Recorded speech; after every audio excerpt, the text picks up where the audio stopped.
Soapy's winter home.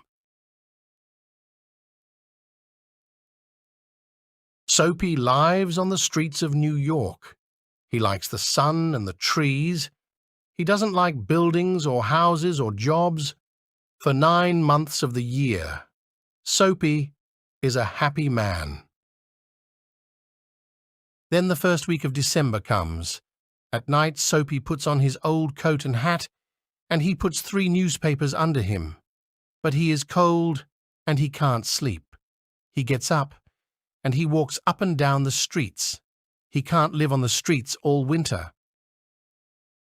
But Soapy has a plan. He has the same plan every December. He is going to do a bad thing. Not a very bad thing, but a policeman is going to put him in jail for 3 months for this thing.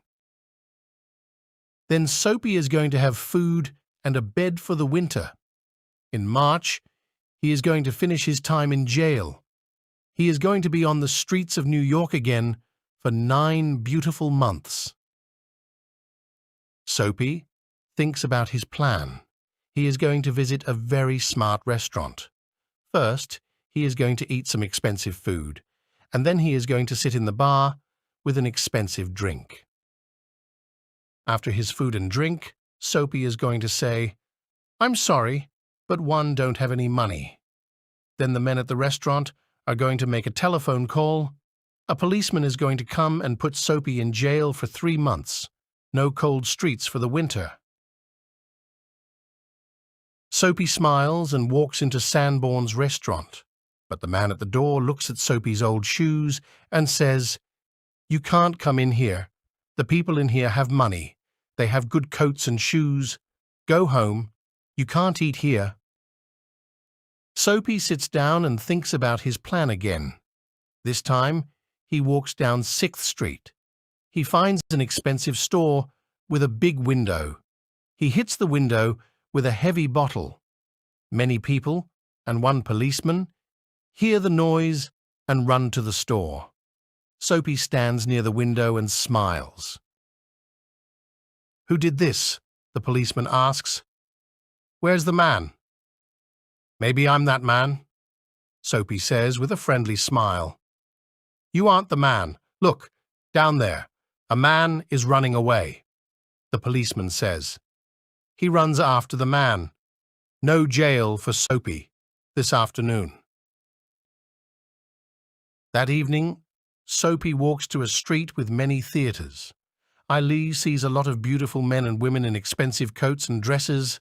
They are talking and smiling. They are going to have a good time in the theatres and restaurants. Near one theatre, Soapy sees a tall policeman too. Suddenly, Soapy runs in front of the people and starts to dance. Then he makes a lot of noise. He is very friendly. He talks to the important people. "Hello, how are you, my friends? What are you going to see this evening? Can I come to the theatre with you?" The policeman sees Soapy. He looks at him and says to the people, "He's a student from the theatre school. They always make a lot of noise, but they aren't a problem. It's a game for them." Soapy is angry and very unhappy.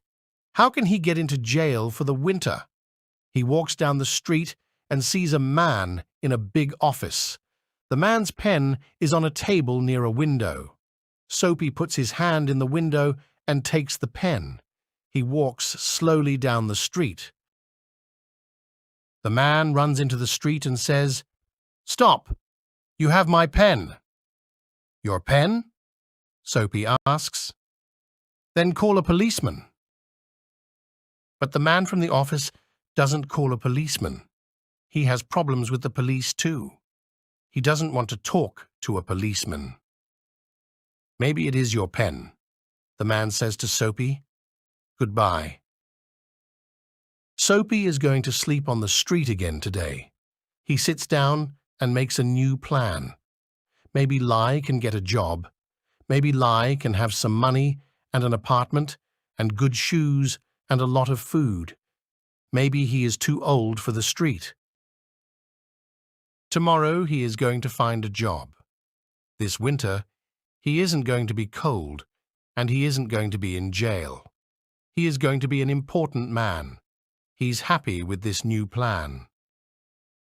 Then Soapy hears a person near him. "Excuse me," a policeman says. "What are you doing here? What's your problem?" "No problem, my good man," Soapy says. "What's your address?